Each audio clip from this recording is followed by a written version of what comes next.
Según Génesis 47, 12, 27, durante la sequía en Egipto, José almacenó y preservó el alimento. Para subsistir, la gente tuvo que venderlo todo y, al fin, incluso a sí mismos. Ese es el precio de vencer. Así es en este tiempo del fin, donde conseguir el alimento para entrar al reino y conquistar nuestra tierra, que es Cristo, formado en nosotros, nos costará renunciar a todo, incluso a nuestra propia vida. Pero a cambio de nuestro todo, tendremos su todo y reinaremos con él. Con ustedes, José.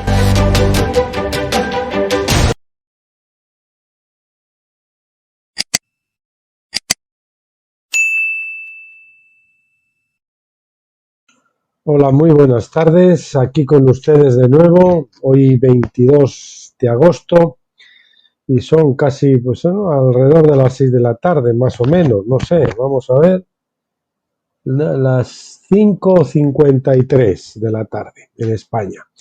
Y días de calor, y mañana nos anuncian 43, así que mañana no sé, vamos a estar aquí, será debajo de la ducha o algo así, porque madre mía. Aquí es rarísimo que superen los 40 grados, puede ser 2 o 3 días al año, pero alguno toca siempre. Bien, hoy vamos a continuar con el libro del doctor Stephen Jones, las sentencias o juicios de la ley de Dios. Una sentencia es lo que se emite en un juicio, pues un juicio o una sentencia, y es donde estamos estudiando pues los términos, el tártaro. Hoy vamos a ver la Gehenna, después pues veremos el Hades, etcétera, etcétera. Estamos estudiando todas esas cosas. Y el otro día vimos pues que el Tártaro era el lugar donde estaban recluidos los espíritus angélicos, encarcelados. Ahí no había hombres, ni fue donde el Señor fue a predicar, o si fue a predicar no fue a los espíritus, a las almas humanas y luego se los llevó con él al cielo, sino que fue a predicar a los espíritus encarcelados angélicos que estaban allí. Y bueno, hoy vamos a ver entonces la Gehenna, que es un término que sí es bíblico, coincide con el término bíblico del Antiguo Testamento. La Gehenna es el único infierno, entre comillas, bíblico en el Antiguo Testamento, que tiene origen en hebreo. Es simplemente la ortografía griega de la fase hebrea Gehinnom, que quiere decir valle de Hinnom, Gehinnom o valle de Hinnom. Esto también era una forma abreviada del lugar del Antiguo Testamento llamado Valle de Ben Hinnom, el valle del hijo de Hinnom, porque Ben ya saben que es hijo en hebreo. Este valle se encontraba en la base de la colina sobre la que se construyó Jerusalén. La Gehenna es, pues, el único término de los tres en el que podemos utilizar su sentido bíblico.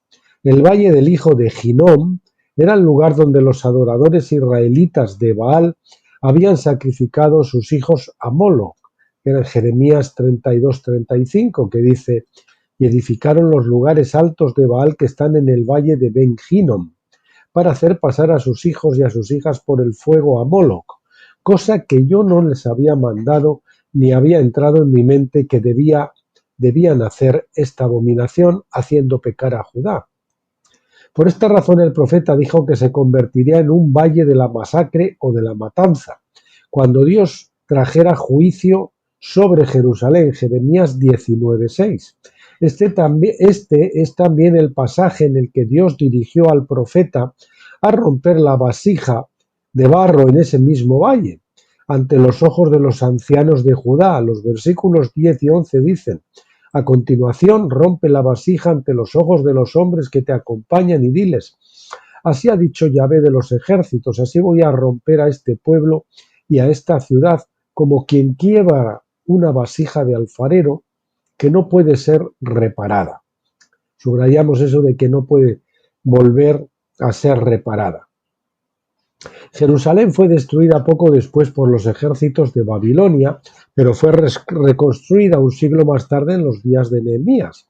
La ciudad fue nuevamente destruida en el año 70, esta vez por los ejércitos romanos, pero más tarde fue reconstruida. Fue destruida en varias ocasiones durante los últimos 2000 años, pero cada vez ha sido reconstruida. Actualmente la ciudad sigue en pie, Por lo tanto, la profecía de Jeremías solo ha tenido su primer cumplimiento, o sus cumplimientos parciales, porque no se ha llegado a una destrucción total. Sigue existiendo la posterior destrucción de Jerusalén, o sigue existiendo una posterior destrucción de Jerusalén que agotará o completará la profecía de Jeremías. Es a ese día al que Jesús se refería cuando usó el término Gehenna en Mateo 23:33. Se refiere al juicio que va a tener la ciudad de Jerusalén por desoír la voz de los profetas, no a otra cosa, no a un infierno. En ese pasaje Jesús dice: «Ay de vosotros, escribas y fariseos hipócritas, porque edificáis los sepulcros de los profetas y adornáis los monumentos de los justos. Y decís, si hubiéramos vivido en los días de nuestros padres, no hubiéramos sido sus cómplices en derramar la sangre de los profetas. En consecuencia, dais testimonio contra vosotros mismos que sois hijos de aquellos que mataron a los profetas. Colmáis entonces la medida de vuestros padres. Serpientes, generación de víboras, ¿cómo podréis escapar de la condena de la Gehenna?». Más tarde, en el mismo pasaje, en el versículo 37, Jesús aplica esta frase profética de condenación sobre la misma Jerusalén, diciendo: «Jerusalén, Jerusalén, que matas a los profetas y apedreas a los que te son enviados. ¿Cuántas veces quise juntar a tus hijos como la gallina junta sus polluelos debajo de sus alas, y no quisiste? He aquí vuestra casa os es dejada desierta». Después de que Jeremías vinculó la Gehenna, la destrucción de Jerusalén, a través de su profecía de la vasija rota, el término en sí comenzó a adquirir un significado profético más allá de la mera ubicación geográfica. Se convirtió en un símbolo del juicio divino sobre los que rechazan la palabra del Señor por medio de los profetas. Repetimos, la Gehenna se convirtió en un símbolo del juicio divino sobre los que rechazan la palabra del Señor por medio de los profetas y del mismo Jesús. Jerusalén había matado a los profetas, así como al Hijo, y su destino final estaba sellado, como dijo Jeremías. De hecho, el mismo pasaje en Mateo 23, Jesús profetizó de un momento posterior en el que Jerusalén colmaría su copa de iniquidad justo antes de su destrucción final. Los versículos 34 a 36 dicen: «Por tanto, he aquí que yo estoy enviando a vosotros profetas y sabios y escribas. A algunos de ellos mataréis y crucificaréis, y a otros de ellos azotaréis en vuestras sinagogas, y perseguiréis de ciudad en ciudad, para que pueda caer sobre vosotros la culpa de toda la sangre justa derramada sobre la tierra, desde la sangre de Abel el justo hasta la sangre de Zacarías, hijo de Berequías, a quien matasteis entre el templo y el altar. De cierto os digo que todo esto vendrá sobre esta generación». Generación viene de la palabra genea, que quiere decir raza o descendencia. Jesús advirtió a los creyentes de huir de Jerusalén cuando vieran la ciudad rodeada de ejércitos extranjeros. Lo hicieron en el 66 al 67 después de Cristo, en el primer sitio de Jerusalén. Sin embargo, ya que Jerusalén fue reconstruida posteriormente, vemos que la misma advertencia es aplicable hoy. Aquellos creyentes que viven en Jerusalén y en el Estado de Israel deberán prestar atención a las palabras de Jesús una vez más y huir de la ciudad antes de que ocurra su destrucción. Repetimos, lo hicieron en el 66 a 67 después de Cristo, en el primer sitio de Jerusalén, que los creyentes fueron llamados a huir de Jerusalén. Sin embargo, ya que Jerusalén fue reconstruida posteriormente, vemos que la misma advertencia de Jesús es aplicable hoy. Aquellos creyentes que viven en Jerusalén y en el Estado de Israel deberán prestar atención a las palabras de Jesús una vez más y huir de la ciudad antes de que ocurra su destrucción final. No deben contar con que Dios salvará la ciudad en el último minuto, porque la profecía de Jeremías es muy clara. La ciudad y la nación serán destruidas de una manera tal que no se puedan reparar de nuevo. Es decir, una destrucción que, si vienen en el blog Tabernáculos, el tópico, la etiqueta futura destrucción de Jerusalén, y ya saben que es esta de la que estamos anunciando aquí, que la anunció Jeremías y de la que habló también Jesús. El término Gehenna era una palabra hebrea que no era necesariamente conocida por los griegos o romanos. Así nos encontramos con que Jesús usó este término 11 veces cuando habló del juicio sobre los no creyentes o a su audiencia. Véase Mateo 5, 22, 29 al 30, Mateo 10, 28, Mateo 18, 9, Mateo 23 del 15 al 33, perdón, 15 y 33, Marcos 9, 43, 45 y 47 y Lucas 12, 5. Su uso de este término en lugar de Hades, que es el lugar o estado de los muertos, le da a sus palabras un sabor específico porque él estaba advirtiendo que si ellos no creían sus palabras, verían la profecía de la destrucción de Jeremías cumplida. Repito, él estaba advirtiendo que si ellos no creían sus palabras, verían la profecía de la destrucción de Jeremías cumplida. Y ellos, como individuos, se encontrarían arrojados a la Gehenna. Jeremías había profetizado que ese valle se convertiría en el valle de la masacre, es decir, de la matanza. Jesús habló más de la Gehenna que del Hades. No vamos a hacer un estudio completo de las palabras de Jesús sobre la Gehenna, pero sería útil examinar un pasaje específico en Marcos 9, 47 y 48. Dice así: y si tu ojo te es ocasión de caer, échalo fuera. Mejor te es entrar en el reino de Dios con un ojo que teniendo dos ojos ser echado en el infierno. En este caso, la palabra que se tradujo infierno es Gehenna, donde el gusano no muere y el fuego nunca se apaga. Jesús estaba citando el comentario y comentando Isaías 66, 24, que dice: entonces saldrán y verán los cadáveres de los hombres que se rebelaron contra mí, porque su gusano nunca morirá ni su fuego se apagará. En griego no se apaga, y serán abominables a toda la humanidad. Es decir, ni su fuego se apagará, está mal traducido porque la traducción sería correcta, no se apaga. Isaías estaba escribiendo específicamente sobre la vieja y la nueva Jerusalén, en el capítulo 66, 10, y los nuevos cielos y la nueva tierra, en el capítulo 66, 22. Es por eso que Jesús usó el término Gehenna en lugar de Hades. Era un símbolo de juicio sobre los malvados.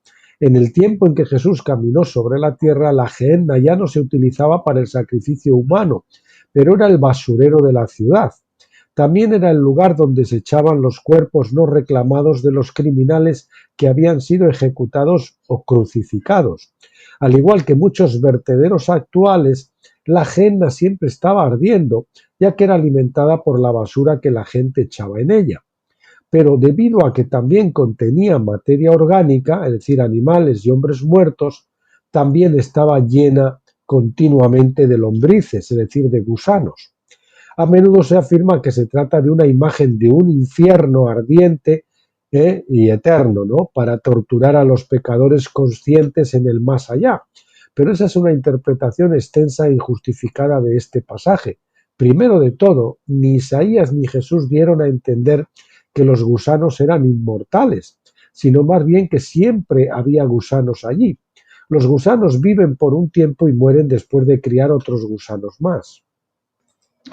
Del mismo modo, el fuego no es perpetuo. El punto es que nadie puede apagarlo. Solo Dios puede saciar este fuego. La New American Standard Bible anterior muestra el sesgo de los traductores cuando traducen demasiado fuerte la frase "por no se apagará". La traducción literal de la frase es simplemente "no se apaga", es decir, no por ningún hombre, es decir, el fuego del juicio vendrá con seguridad, lo cual nadie puede impedir. O sea que ya sabemos que los gusanos no quiere decir que sean eternos, porque los gusanos mueren, no dijeron Jesús eso, y por otra parte, El fuego no es que no se apagará, sino que no se apaga, es decir, que solo Dios lo puede apagar. Esta palabra Gehenna se refiere a la destrucción de Jerusalén y la masacre que ocurrirá en el juicio final de esta ciudad, ya que sus ciudadanos se convirtieron en enemigos de Dios. Repetimos, la palabra Gehenna se refiere a la destrucción de Jerusalén y la masacre que ocurrirá en el juicio final de esta ciudad, ya que sus ciudadanos se convirtieron en enemigos de Dios. A la mayoría le ha sido enseñado que los enemigos a ser sacrificados no son judíos de algún tipo, son no judíos de algún tipo, que vienen de otras naciones para destruir al Estado israelí. Pero las profecías no nos dicen que son los no judíos, dicen simplemente que son enemigos de Dios que han venido de tierras extranjeras. La manera en que Dios define a sus enemigos en la ley y los profetas y en el Nuevo Testamento muestra que el juicio es sobre los judíos incrédulos que regresarían a la vieja tierra sin antes arrepentirse de su hostilidad contra Jesucristo. Repetimos, no son gentiles o no judíos, al contrario, son judíos que no se han convertido, que son rebeldes y enemigos declarados de Jesús. Las profecías, repetimos, no nos dicen que son los no judíos, dicen simplemente que son enemigos de Dios que han venido de tierras extranjeras. La manera en que Dios define a sus enemigos en la ley, los profetas y en el Nuevo Testamento muestra que el juicio es sobre los judíos incrédulos, repetimos, muestra que el juicio es sobre los judíos incrédulos que regresarían a la vieja tierra sin antes arrepentirse de su hostilidad con su Jesús. Es decir, la fundación del Estado de Israel en 1948, a la que han ido llegando oleadas precisamente de judíos incrédulos. La ley de la tribulación que se encuentra en Levítico 26, 40, 42, y de hecho todo el capítulo, establece el principio de que si la gente fuera hostil a Yahvé, que no es otro que Jesucristo en su forma preencarnada, entonces Yahvé sería un enemigo para ellos también. La única manera de dejar de ser enemigo de Dios es hacer lo que él dice en Levítico 26, 40, 42, que dice: y confesarán su iniquidad y la iniquidad de sus padres por su prevaricación con que prevaricaron contra mí, y también porque anduvieron oponiéndose contra mí. Y también porque anduvieron oponiéndose contra mí, yo también habré andado en contra de ellos, y los habré hecho entrar en la tierra de sus enemigos, y entonces se humillará su corazón incircunciso, y reconocerán su pecado. Como ven, ni se han humillado ni han reconocido su pecado. Entonces yo me acordaré de mi pacto con Jacob, y asimismo de mi pacto con Isaac, y también de mi pacto con Abraham. Me acordaré y haré memoria de la tierra.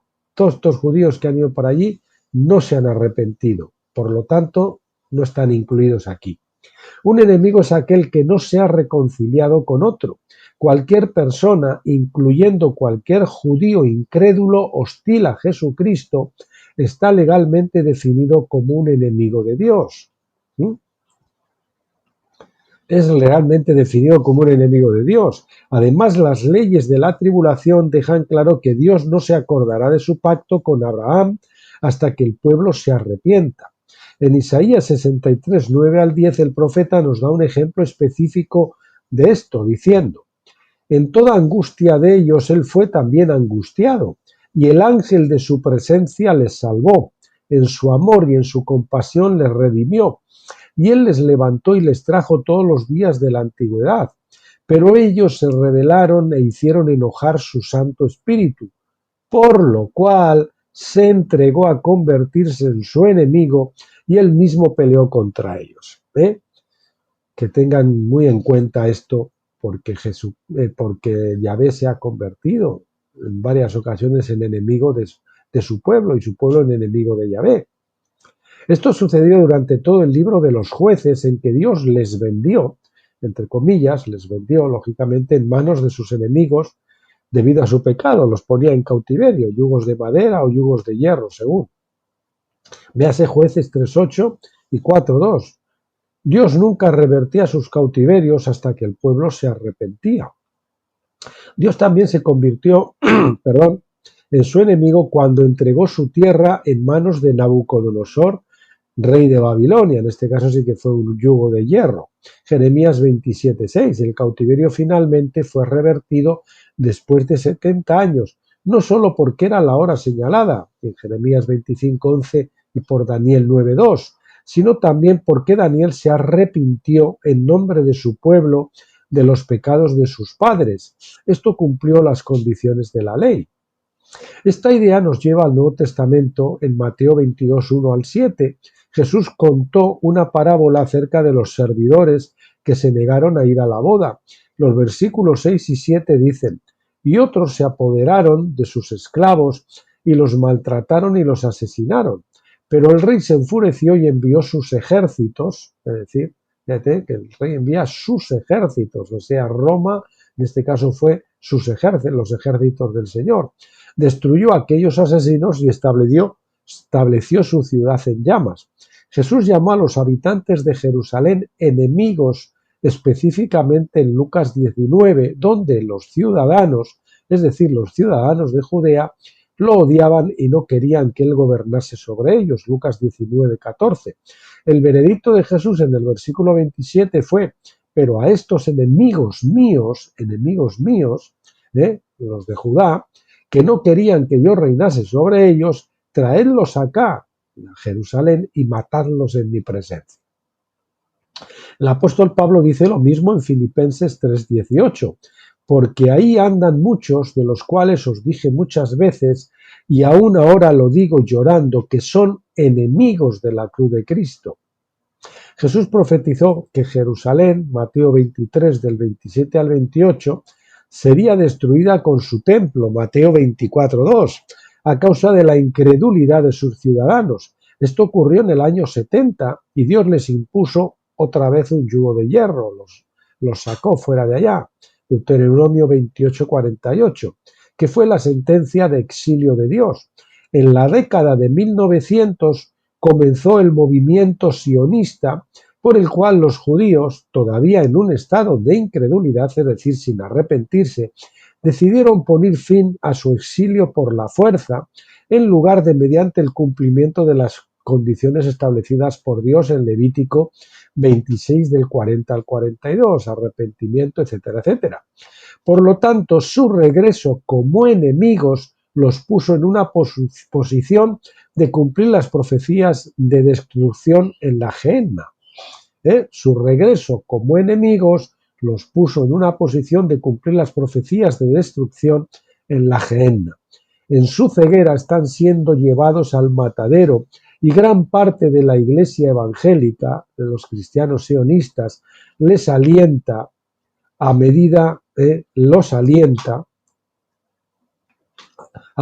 que avanzan hacia el fuego. Es decir, los invitan y les pagan el billete para ir a Jerusalén, muchas iglesias, para que allí sean arrojados a la Gehenna, o sea, la destrucción de Jerusalén. Sin embargo, Dios en su misericordia ha causado que la mayoría de los judíos permanezcan en otros países, a pesar de las intimidaciones sionistas. Tal vez cuando llegue la destrucción final, muchos de ellos estarán lo suficientemente sorprendidos y desilusionados con el sionismo y con el judaísmo en sí, y estarán listos para escuchar la palabra del Señor y aceptar a Jesús como el Mesías. La única otra persona que utilizó el término la Gehenna fue el hermano de Jesús, Santiago, en Santiago 3:6. Santiago muy probablemente escribió su epístola en hebreo utilizando el término benginon, pero ha llegado hasta nosotros en griego, donde la traducción dice Gehenna. Él dice que la lengua de un hombre contamina todo el cuerpo, inflama el curso de nuestra vida y es inflamada por la Gehenna. Santiago fue el líder de la iglesia en Jerusalén, por lo que su público estaba familiarizado con el término, tanto por su ubicación geográfica como por su aplicación simbólica. Santiago escribió que la lengua es como el timón de un barco. Así como el timón marca el rumbo de la nave, también la lengua ajusta el curso de nuestra vida. Y si ese curso es malo, entonces esos individuos se hunden con el barco. La Gehenna, entonces esta es la conclusión, era realmente un juicio profético dirigido contra Jerusalén y sus ciudadanos que se negaban a creer a los profetas o a aceptar al Mesías.